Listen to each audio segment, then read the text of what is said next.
Day 22.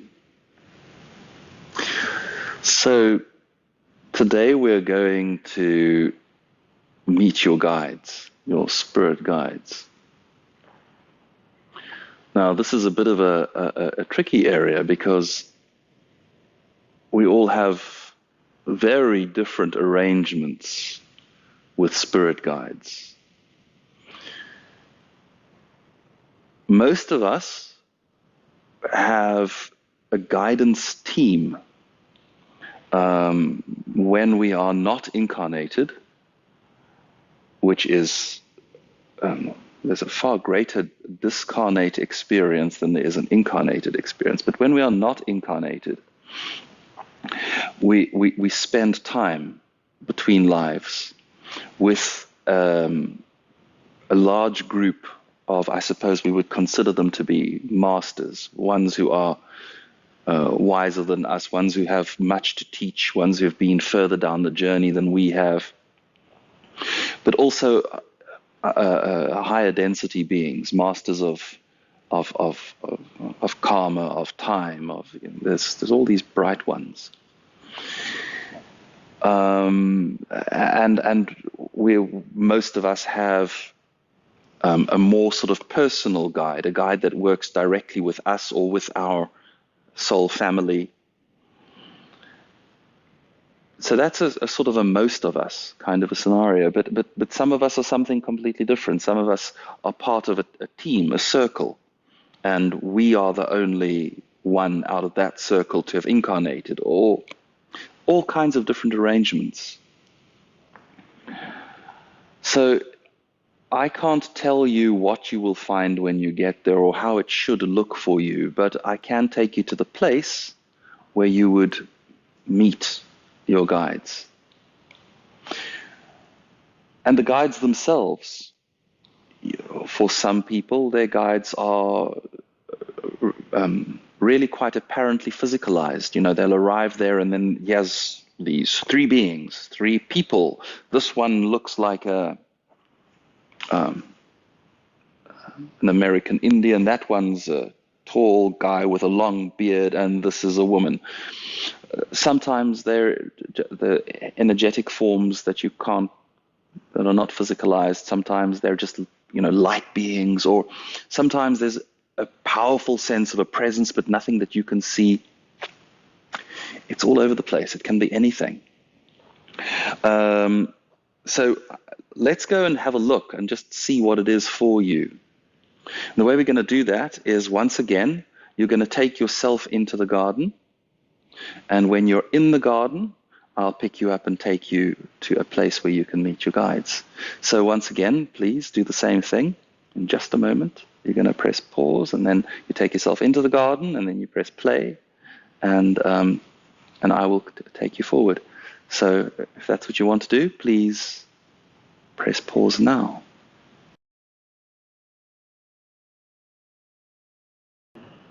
So I imagine you've just pressed play and you are comfortable and happy in your beautiful, divine garden of your heart. This garden is actually vast, and there's so much going on here. But for all that, it does have a center point. And the reason it must have a center point is that there is a place where the purest, most powerful, divine source energy flows into your garden.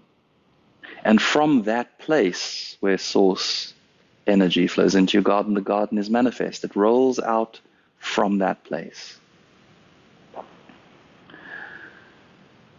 And that place where source energy enters into the garden is a very high energy space. And depending on how you experience your garden, there will also be some kind of a metaphor. For those of you that feel like you're in a physical garden, perhaps, and I don't want to suggest too powerfully because it might be something different for you, but perhaps there's something like a tall mountain that you climb to get towards the center. And perhaps in the very center of that tall mountain, there is something like, some metaphor for source energy, the most amazing, powerful beam of pure, bright white light shining on the mountain. And perhaps where the beam hits the mountain, water arises and flows into your garden with waterfalls and rivers, and perhaps it could be something very different. But please begin to move yourself towards the center of your garden, in whatever way that works for you. Have a sense of moving towards source, towards the purest, highest frequency, highest vibration energy, towards the place where unconditional divine love comes from, the place where the nourishment and the energy that brings life to your garden flows from. Move in that direction. And because this is your garden, it is a magical space. You can do magic in this garden. You can do anything you like in this garden. It's your garden. You are manifesting it. Because it is, you can move through the garden at whatever pace you like. You can instantly appear or fly through the air or do whatever it takes to arrive in the environs of the center point. Now, because I don't know what you've found, I'm going to speak in terms of my postulate. I'm going to speak in terms of my own garden, this mountain with the beam, with the water. If it's something else for you, you're going to have to adapt and have to work around what you get. So in my scheme, I arrive at a place where there is this impossibly beautiful bright light. This beam of light that is so bright, it feels like it should be burning my retinas, but it doesn't hurt at all. I can really just look at it, marvel at it, wonder at it. And then there is this water source that arises and becomes a waterfall all down the mountain.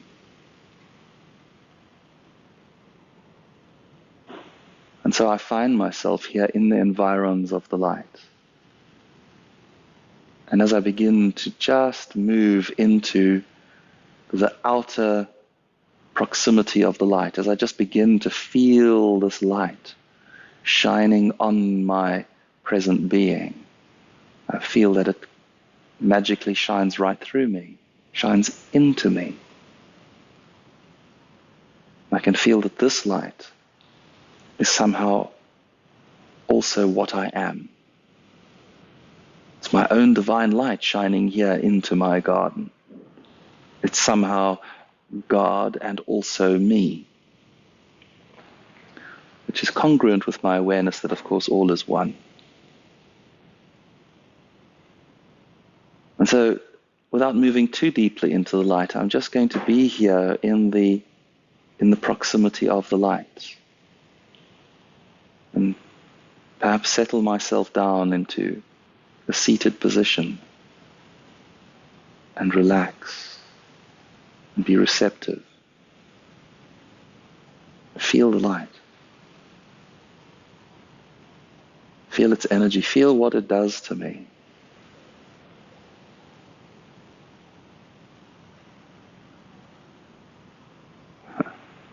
To be in the proximity of the light. I'm sorry, I'll lose words if I actually do that. I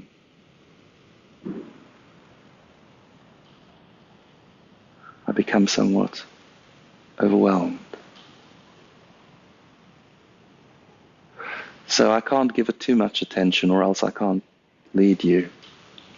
So allow yourself to be in the proximity of the light. Allow yourself to give the light all the attention you like. Allow it to raise your frequency,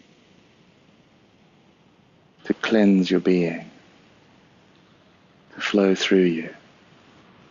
Allow yourself to know this light as self. And so also become aware that you are not the only participant in this light.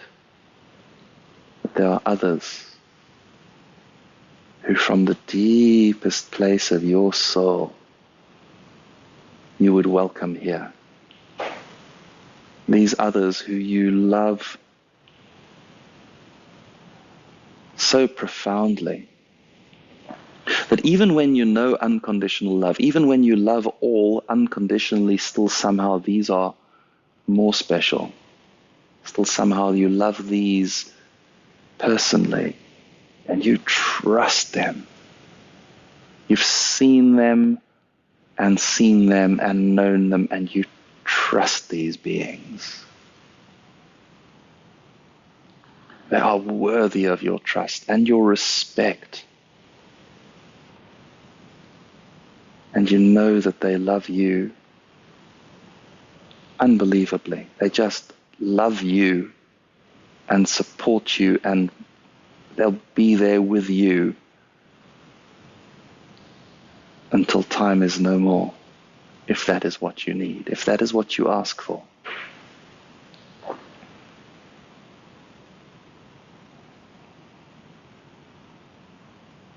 These are your angels, your divine guidance beings. Some perhaps are of a much higher frequency than others, and they present themselves as they do. Allow your awareness to encompass the presence of your guides. You might find here in this space, as I do, that when you open yourself to this, there are, I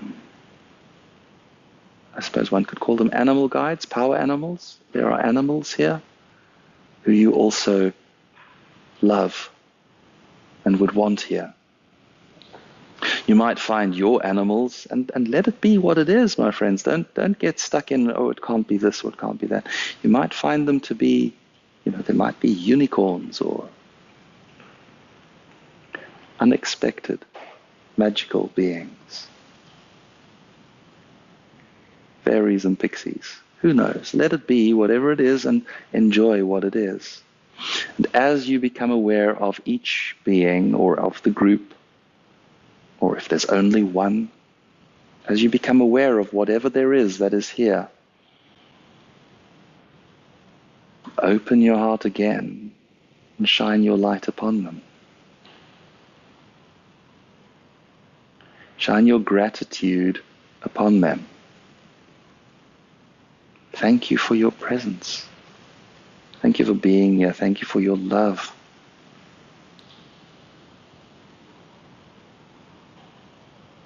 Thank you for your specialness, your special attention on me.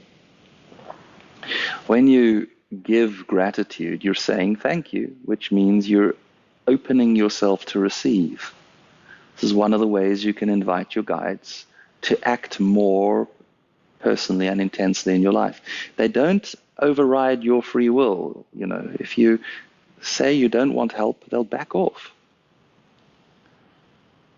And if you've been hurt in your journey and you've felt you need to take care of things yourself, you might have been implicitly or explicitly saying back off. And it might be time now to begin to invite them to act more deeply in your life, to guide you more personally. So open yourself to that and say thank you. And then see if there is perhaps one particular guide that wants to step forward for you now, that wants to become more personally acquainted with you now. Or two or three or a group. See what there is. And just as you did yesterday with your body spirit, your body spirit in its own way is a kind of a guide. It's also, in its own way, part of this process. And each of your guides, if you have many, each will be responsible for a different area of concern in your life. And see what is there and have the conversation. Ask the questions you want to ask. Get names if that works for you. You might find they don't have names because they come from a realm where that doesn't matter. Or they might have names, they might have been incarnated there. Who knows? Find out. Find out. Make friends. Because it's time for you to remember your guides. You might have worked very deeply with your guides before. This might be old hat for you. Might just be a reacquaintance or an opportunity to be in their presence. And that's what we're doing today. Being with your guides. And just as with your body spirit, when you return to normal consciousness, I invite you to find yourself in regular conversation with your guides. Perhaps initially you'll want to bring yourself into the garden, into this place of high energy, because it, in a way, it guarantees the purity of your conversation. As you get to know them, get to know their energy signature, get to trust the connection, you'll be able to find yourself having conversations just as you go about your day. And my favorite times to talk to 8, my primary, most beloved spirit guide. Some of my special times to talk to him are when I'm just walking on a hike through the forest or something like that. But I'm going to leave you now in the presence of your guides to have the interactions that you need to have. Ask them questions, ask them for guidance. That's what they're here for. And I will see you again tomorrow.